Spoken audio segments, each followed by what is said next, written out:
But you've had some remarkable statements that I have listened to and said, that's powerful. You've talked about the need of this country to pay attention to where we're headed, down a path that really is the equivalent of I think you've used the term, John, civil unrest. Yeah. What do you mean by that? Well, we're in a situation where, obviously, at this hour, we're being, the American people are being forced to do something they don't want to do. Let me say this. I'm here to validate all the millions of people who are opposed to the Obama health care.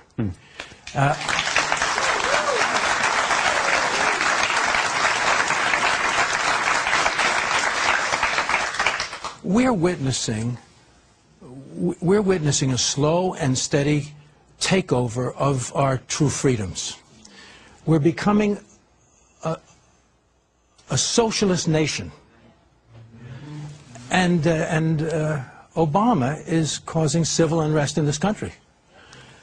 What's going on? Well, we see, first of all, that the stimulus package didn't work. And now we see the government taking over banks. We see the government taking over car companies, insurance. We're being told what cars we can drive, how much we can make. And now they want to take control of our health care and tell us what doctors we can see and what treatments we can have. The people don't want this. They don't want the government into their lives in this way. And they're happy with the health care they have. But it seems that Obama has made this a personal crusade now. And if it's successful, if he brings this off, then it will be his personal triumph.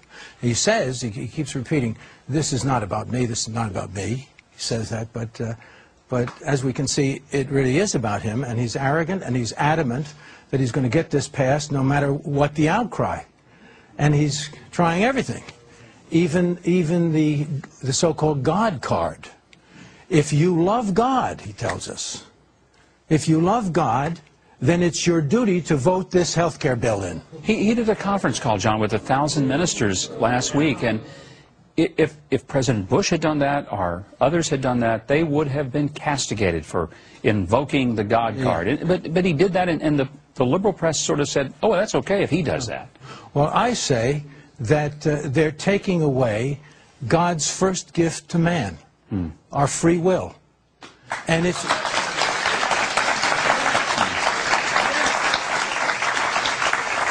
And no man, no matter what his title, even if he's President of the United States, has the consent of God to decide that he's God.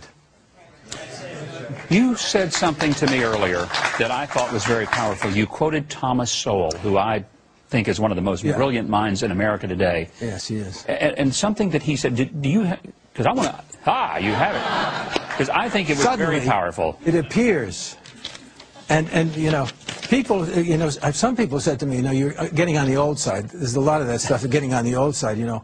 When I was in Transformers, the director came up to me and said, we're going to run 50 feet or something like that to one of the vehicles to escape from the Transformer. And he said, John, he was very sensitive to me. Do you think you can do this? And I said, oh my God, I'm not that bad. And of course, and they say, and people say to me, how can you read? Like, I write big. But anyway, I want to read this quote, and this is what this great man, one of the wisest of our fellows, has said, this African-American writer. What they are trying to do is create an America very unlike the America that has existed for centuries. The America that people have been attracted to by the millions from all over the world. The America that many generations of Americans have fought and died for.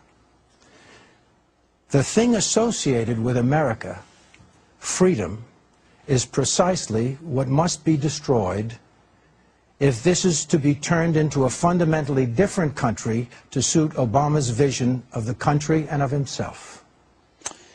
That is a powerful statement. Thomas Sowell, a great thinker and writer. Right. John, I want to say thank you for coming and being here today, especially for your courage.